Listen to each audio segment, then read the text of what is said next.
So I went around the table again, and most of the players did production actions.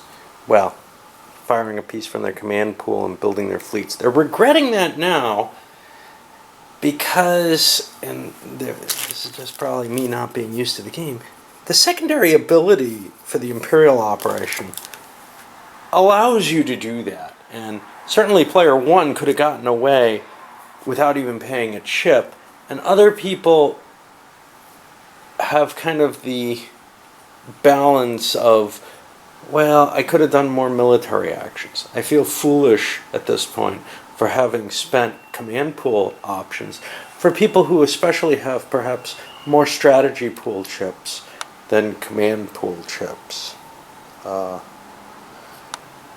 Because they could have taken perhaps a military action with their command pool chips.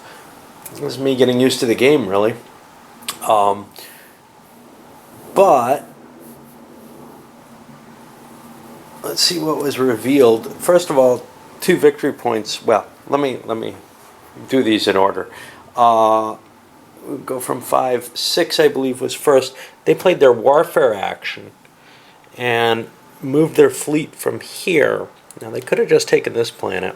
It removed the control marker, or the command marker from there, which allows them to now move that fleet. They moved that fleet from here and attacked this planet. Now, I noticed I had left the chips off these 2 planets for whatever reason. Nobody's been to them, so I grabbed a couple new chips. And in this case, the one they chose to land on had a radiation problem, so their invasion failed. The second person is 7. Over here, the Hacken, they did a build. Actually, whoa, I did the whole round. Yeah. So the first person led up, built.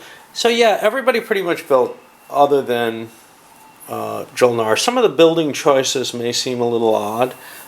So for example, we got a huge dreadnought fleet here, which, you know, to me indicates war. But here, got this, what, a dreadnought, a carrier. There was already a cruiser there. Built a couple of ground units and some fighters. Not sure what he's up to. Most of the others built big naval action. This guy built a couple of cruisers. I believe he has, well, he has a slight advantage with cruisers.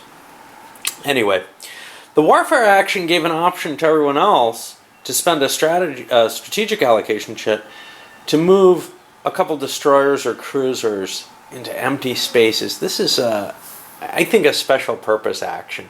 Nobody really wanted to do it. Even Letnev didn't see a point to taking it for free. They could have moved into empty areas. Well, there aren't any empty areas, actually. I mean, they could have moved out here into empty space, which would prevent an invasion in their direction from, say, Hacken. But it's not clear that that's of value at this point, and it would leave their fleet more spread out. What's next? Yes. So, yeah, the other person who did something other than a build was the Lizik. They played their Imperial action, picked up a couple of victory points for it, and revealed a new card. And it's one that a lot of people are going to be able to claim. I have 5 technology advances. Right off the bat, does anyone? Well, certainly the universities do. They hold 6. But everyone else is a little behind. Liznik is sitting on 4, though, so they're pretty close. They'll probably want to take a technology and get that extra victory point fairly soon. Just, you know, it's an extra bonus there. Other people are, we got people at 2 or at 3, so they're less likely to see a quick advantage out of that. Okay, in the next round, everyone except the Lizik passed. The Lizik still had their build left to do because of the Piece 8, and then they passed on the next one, moving the tokens over, and oops, I'd better remember these or I will not have them next time. Bonuses for next pick that I forgot to put out. The only hard choice on the passes was actually the Hakan. I thought I had a command sheet for them. I guess I didn't. If they had a command sheet, they could have done something with this force. But I thought I had one and apparently didn't. So it wasn't a hard choice anyway. These guys had a command sheet left, but they had no use for it because all of their ships have command sheets next to them. So there wasn't much they could do.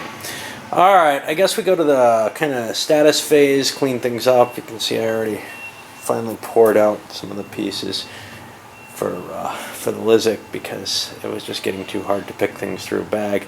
It's going to take up more of my table space though, and that's already at a premium.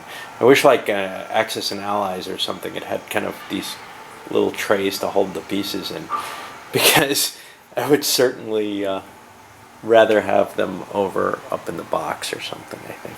Alright, so on to that status phase, and I'll be paging through the rules to find it, so I'd rather not bother you with that. Okay, well, everything's up. Everybody made their choices as to where to allocate their rapidly diminishing pool of command actions. Nobody took a logistics action this turn, which meant that everybody spent a little more than they gained, I guess. Somebody's almost certain to take it next turn because of the bonus on it, and it's a useful action, there's no question. So, this is our speaker. He's going to get the first pick of the remaining choices. He'll probably take the victory point one again. It's just, you know, it's really hard not to take that. Even though he wants to maybe launch an attack at this point, better to put it off and take your 2 victory points in turn. One thing that we notice is the universities picked up their extra victory point as well, and now they're in the lead. There's certain cards that disadvantage you for being in the lead, so that could be a negative factor, but you want to take, you know, your points when you can, because you never know. I mean, he's not going to lose the technology, so it may not have been worth taking at this point.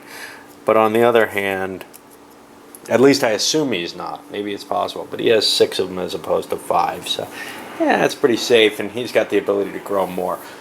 But maybe the next turn he gets another card that he can take immediately, easily. More familiarity with the game might allow me to have held off with that, but I didn't really want to. Alright, so I'm going to load this one up so as not to break my pattern. It's very short, but such is life. And, yeah. I guess we'll be starting turn 3. And I think we're going to start seeing some fighting pretty damn soon, because most of the unclaimed territories are gone.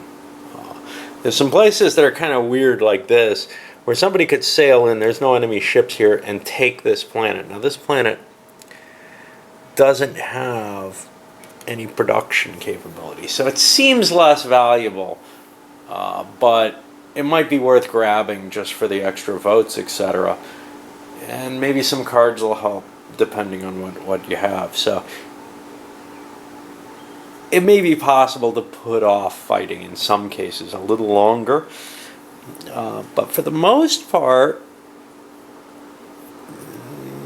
it looks like it's got to start real soon. Alright, up this goes.